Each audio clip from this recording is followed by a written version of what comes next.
Pero Marina, ahora vamos a transcurrir el 25 de mayo, pero vamos a ir a una historia. Ya hemos hecho la parte de la historia, la posición del interior con respecto a la revolución, pero vamos a enmarcarnos también en la arquitectura que tiene y que tuvo ese emblema que es la Plaza de Mayo en general y el Cabildo en particular. ¿Te parece? Claro que sí, Mariano. Vamos a desentramar un poco esta mirada histórica, pero desde una perspectiva de la arquitectura, los principales símbolos de nuestra historia. Vamos a dialogar con un especialista y le damos ya mismo la bienvenida.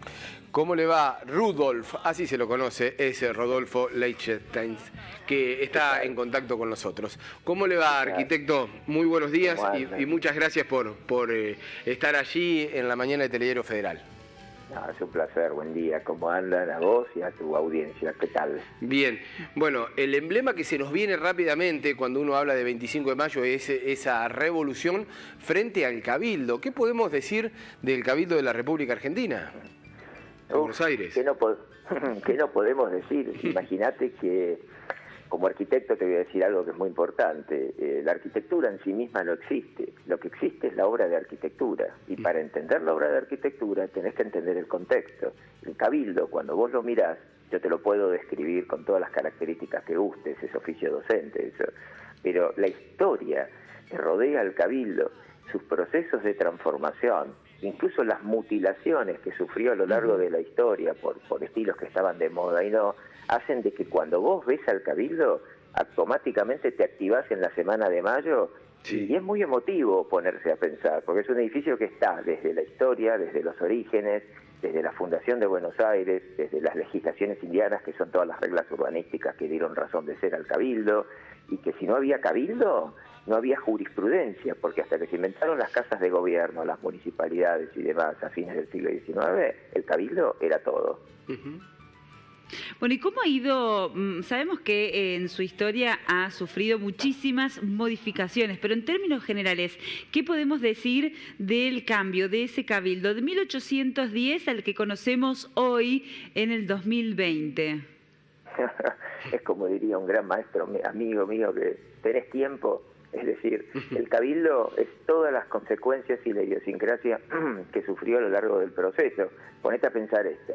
Del Cabildo original no queda nada, queda tan solo entre un 25 y un 30%. Tenía 11 arcadas que miraban hacia Plaza de Mayo, que como bien sabés es el espacio de manifestación del argentino, no solamente del porteño. Le tuvieron que quitar, mirándolo de frente, 3 arcadas del lado derecho para abrir Avenida de Mayo hacia 1890. 3 arcadas, siempre mirándolo de frente, del lado izquierdo para abrir Diagonal Sur.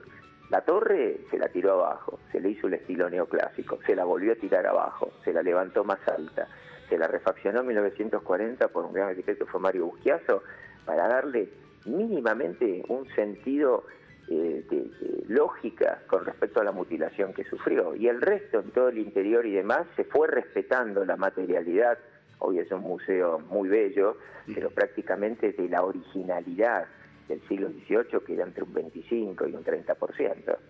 Nada, muy poco. Nada. Claro, ¿cómo hemos trastocado esa parte de la historia, Rudolf? Qué situación, ¿no?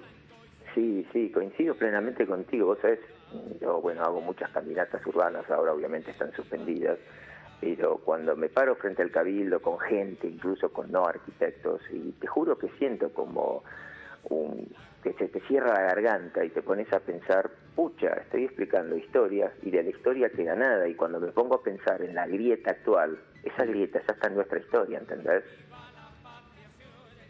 Bueno, qué mensaje. Consultarle por la Plaza de Mayo también, ¿no? Históricamente, el lugar de la expresión del pueblo. Claro, porque, mira, yo a mis alumnos siempre les digo, antes de empezar a hablar de la Plaza de Mayo, vos si querés te la empiezo a explicar, saco el wiki Rudolf y te lo cuento. Ahora, ponete a pensar vos en algo. ¿Qué es una plaza para vos? Porque todo terreno baldío no es una plaza. No. Una plaza es un lugar de acción, es un lugar de manifestación, es el corazón de una ciudad. Ojo, estamos hablando siempre de una ciudad occidental, porque en general en Oriente o la cultura islámica no tiene un sentido de plaza tan activa como tiene la cultura occidental. Nosotros venimos de España. si han tenido oportunidad de viajar, y calculo que cuando se libere todo, ojalá que todos podamos hacerlo, uno camina por la Plaza Real de Madrid o la Plaza Real de Salamanca y ve que los españoles utilizan la plaza donde prácticamente la viven las 24 horas del día.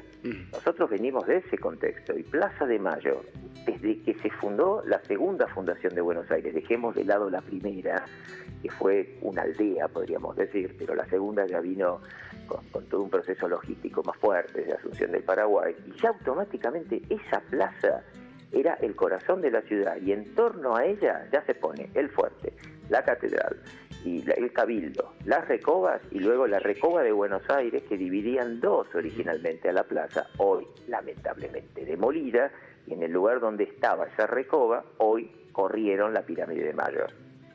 Y la Casa Rosada frente al cabildo, Sí. ¿es una situación emblemática para la historia, Rudolf? Sí, es una situación emblemática para la historia y sintetiza también esos procesos nuestros en donde a los puchitos fuimos armando la Casa de Gobierno. Porque originalmente no había Casa de Gobierno, la misma Casa de Gobierno es el Cabildo. Claro. Ahí es donde se gestó la primera Junta Patria, funcionó el triunvirato, el pobre Cabildo tuvo que ser cárcel, tuvo que ser municipio, tuvo que ser audiencia popular, fue Junta de Gobierno, ya no sabían cómo cargarlo al Cabildo. Hasta que recién, hacia 1850, después de la caída de Caseros, después del 3 de febrero de 1852, con la caída de Rosas, ya empieza a haber como una apertura más hacia el mundo y se necesitaba ya una mayor representación jurídica. Entonces el viejo fuerte, que hoy casi no queda nada, en el Museo del Bicentenario se puede ver algunas cosas lindas de ruinas y demás, pero muy poco. Entonces ese fuerte se va haciendo paulatinamente. Primero como correo, curiosamente una función que no tenía nada que ver. Segundo como pequeña casa de gobierno. Y tercero con un gran arco de triunfo central, el arquitecto Tamburini es el que hace esa operación. Y se fue armando todo por partes. De hecho vos te parás frente a la casa de gobierno y aún a mí como arquitecto historiador me cuesta muchísimo poder decir de qué estilo es. Si querés, puedo llegar a decirte ecléctico, que significa concatenar varios estilos, pero estoy forzando las cosas porque esos estilos fueron a los puchitos y no fueron elegidos explícitamente como pasó, por ejemplo, en el Congreso de la Nación Argentina. ¿Entendés? ¿Y el rosado? Bueno, ahí tenés dos lecturas. Sí. Perdón, ahí tenés dos lecturas. Una es el mito urbano que a todo el mundo le gusta escuchar. Te lo cuento rápido. El mito urbano vino con Sarmiento, cuando Sarmiento en ese proceso de unificación, otra vez la grieta entre unitarios y federales, tomó el rojo, tomó el azul y lo armó rosado.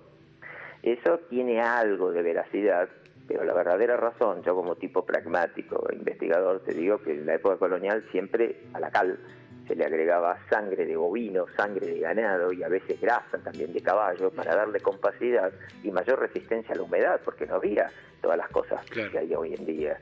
Entonces, en realidad el color rosado está constantemente en toda la arquitectura, te diría, colonial de México para abajo. El pigmento de la época. Claro, tal cual. Hoy cuando te haces tu casa, obviamente tenés unas ventajas terribles, tenés acelerantes, tenés cámaras hidrófugas, ¿entendés? Y todo es mucho más simple. Y aún así pasa la humedad, pero eso ya sería negligencia del constructor. Pero en esa época lo que había era lo que había. Rudolf, le quiero preguntar sobre un aspecto que por ahí se puede llegar a observar y uno tal vez no lo percibe a simple vista. Pero ¿Buenos Aires también está de espalda al río como algunas otras ciudades que recorremos el país? Buenos Aires literalmente está de espalda al río. Ya desde la propia génesis de Buenos Aires está negando el río. Así directo te lo digo, no hay grises. La misma historia de Buenos Aires nace con ese criterio. Desde el mismo momento que en la primera fundación, en 1536, por Pedro de Mendoza, eso es porque se buscaba un bastión defensivo de entrada. Había que tener cuidado con los portugueses, los ingleses. Claro, el río era una puerta de ingreso, digamos. Claro, y aparte te voy a decir una cosa, lo cuento constantemente eso en mi taller. Cuando vencimos a los ingleses en 1806 y 1807, no vencimos a cualquiera. Te lo digo directo, vencimos a los Rambos de la época. Era el regimiento número 71 de blandengues escoceses. A mí me gusta mucho la estrategia militar. Y te puedo asegurar que ni Bereford ni Whitelock pudieron desembarcar en el río de la Plata por el dragado, tuvieron que entrar por Quilmes, por el puente Alsina. Claro. Y después acá se hizo una que se llama una guerra de guerrillas. Es decir, ellos no estaban preparados para pelear en sectores cuadriculados urbanos, ellos estaban preparados para pelear a campo traviesa. Esto te lo cuento, porque fueron los beneficios de Buenos Aires negando el río. Y eso ni siquiera lo supimos aprovechar bien históricamente, porque Buenos Aires con el tiempo tuvo que abrirse al mercado internacional después de la batalla de Caseros. Entonces ahí empieza la aduana, empieza Puerto Madero posteriormente, pero nosotros cuando hicimos todo el dragado Puerto Madero también lo hicimos mal, porque Puerto Madero hacia 1915 ya era obsoleto.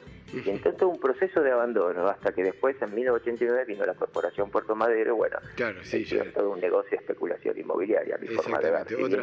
Esa es otra historia, Rudolf, exactamente. Claro que sí, pero bueno, fíjate cómo se va enganchando todo a raíz de un disparador que me iniciaste, que es el Cabildo, o sea, toda la historia nuestra nos muestra cómo somos, ¿entendés?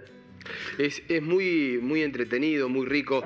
Aparte tenés la facilidad de poder explicarlo de esta manera, Rudolf, que es realmente pero muy agradable. Y seguramente que vamos a seguir con el contacto aquí en Telediario Federal para que nos vayas explicando los distintos símbolos que tiene nuestro país, que tiene Buenos Aires, tan importantes y tan caros para nuestra historia. Un fuerte abrazo, Rudolf. No, gracias, es un placer y están todos invitados a catálogoarquitectura.com, que es donde estoy con mis páginas webinar. Bueno. Allí vamos a estar. Catálogo Argentina. Catálogoarquitectura.com. Te ingresás ahí estoy todos los martes de 20 a 21 a 30 hablando de historia, arquitectura, contexto y demás. Perfecto. Qué interesante. Allí estaremos, muy interesante, por cierto. Muchas gracias, Rudolf. Gracias a ustedes y feliz Día de la Patria a todos. Igualmente. Igualmente, un abrazo. Gracias. Hasta luego. Chao.